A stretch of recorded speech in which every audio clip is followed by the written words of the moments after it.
Cause and effect. Our attitudes determine our altitudes. A.P. Guthrie. Dear friend, it is not enough merely to write "My purpose is to help you harmonize and enhance your life." That is, if you wish it.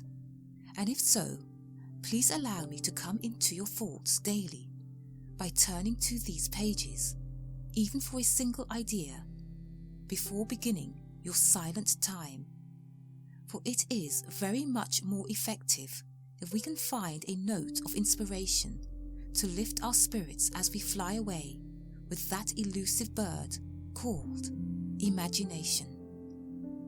Look for sources of inspiration on every side: a book, a poem, a lovely piece of music, flowers, a glorious sunrise or sunset, an entrancing sky, or anything that lifts your spirits. This sets the tone of your enriching adventure in the inner domain of imaginal experience. Let us look at some fascinating facts. Cause must precede effect. Effect is the mirror of cause. It is against all the laws of the universe that something should occur without a cause. Things and conditions cannot initiate themselves.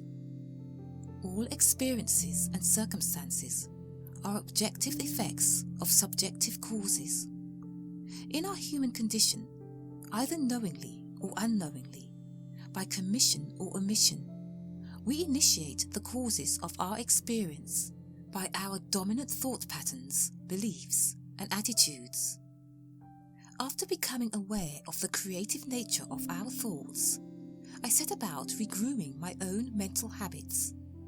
I became more and more alert to the quality of my expressions and recognized them as the subjective causes of my conditions and circumstances. I saw that many of them reflected unconscious negative attitudes that I had absorbed since childhood. Expressions such as, "That's just my luck." "Wouldn't you know that would happen?" "I knew it wouldn't work." These, and others like them, are powerfully destructive, for our thought patterns are the blueprints of our experience. Begin to survey your attitudes as they are reflected in your speech, and you will see the causes of the conditions of your life. Many times I found myself halfway through a negative statement when I recognized it and stopped, finishing with, "No, I don't want to say that."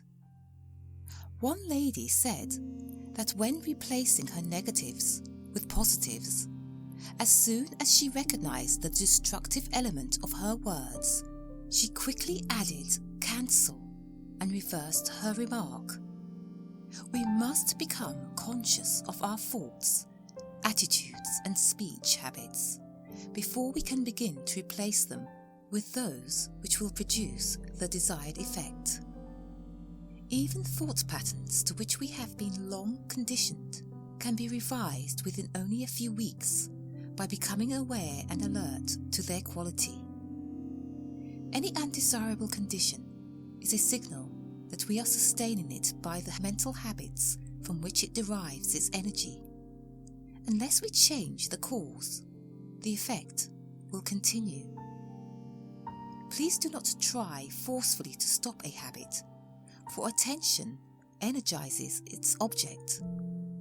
This creates a stressful conflict, as force is met with resistance. We should neither resist nor pursue. Rather, quietly and happily accept the ideal condition and proceed normally from there. If you are not already doing so, you'll find it growth-promoting to observe others, their positions, conditions, and speech habits. You'll come to recognize the cause in the effect. You will see people as self-programmed states of consciousness in action. This is not judgmental, but discerning. Discernment makes no judgment of the person, but perceives the circumstances as that of subjective conditioning. To one who has developed this insight, everything about ourselves shouts who and what we are, how we feel about ourselves, and our degree of self-worth. Our eyes and glances, our changing facial expressions and responses, our posture, hands, gestures, our tones and manner of speech, all these, plus the subtleties of all that we radiate, comprise the quality and calibre of our presence. Emerson said it marvellously. What you are thunders so that I cannot hear what you say. Knowing this, what should be the nature of our response? We should identify with, embody, as in the present, all that we admire and aspire to be. As quoted elsewhere, William James noted, "Act the part and you will become the part." So, if we would be healthy, happy and fulfilled, it is essential that we learn the principles, laws and processes of that all-important and magical pair, cause and effect. If you will create the cause, the effect will take care of itself. In the Far East, this might be equated with the ox cart, the ox being the cause and the wheel tracks being the effect. So, do not concern yourself with the effect of your desire.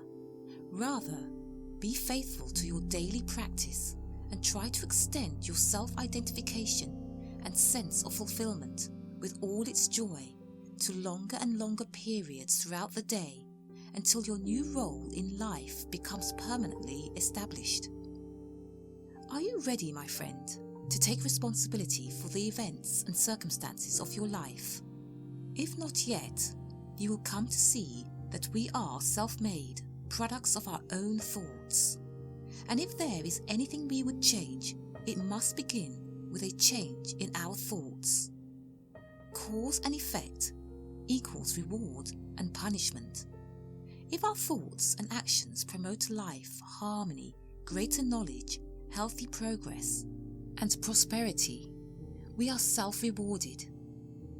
If we violate the natural order of life and the inherent rights of others, we are self-punished. There is no more worthy endeavour than to learn the natural laws of our mind, which are impersonal and self-initiated. There is no one rewarding or punishing us for our actions. We invoke the quality of the result by the quality of the cause we set in motion. It is all a matter of activating, by our thoughts and actions, natural laws which are in harmony with life and the well-being of all whom they affect. Knowingly or unknowingly, by commission or omission, we are self-rewarded and self-punished. In regard to experience and circumstance being the mirror of our mind, it could be reasonably asked, how am I responsible for this or that accident, illness, misfortune? I did nothing to cause it.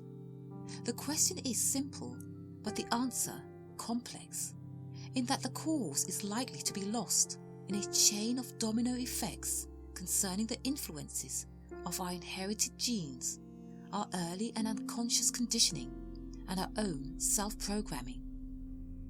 Add to this our changing frequencies, wavelengths, polarity, and other interacting forces.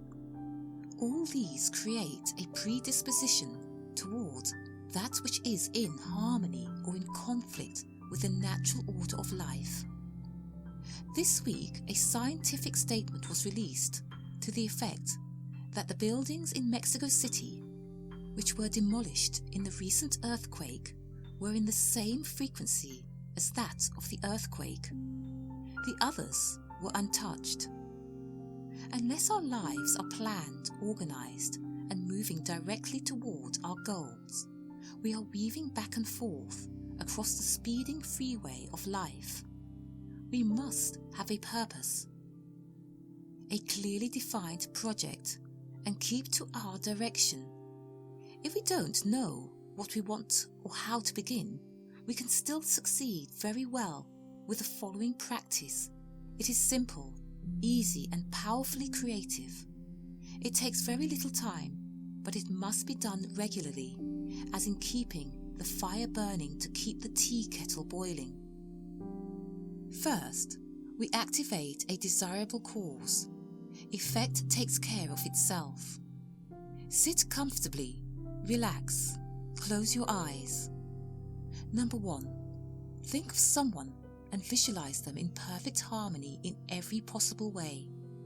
See them ultimately ideal, active, fulfilled, and radiantly healthy and happy.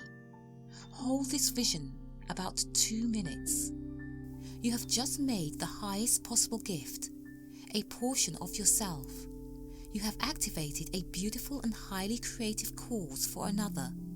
You are of noble spirit, for you are a divine being. Number 2.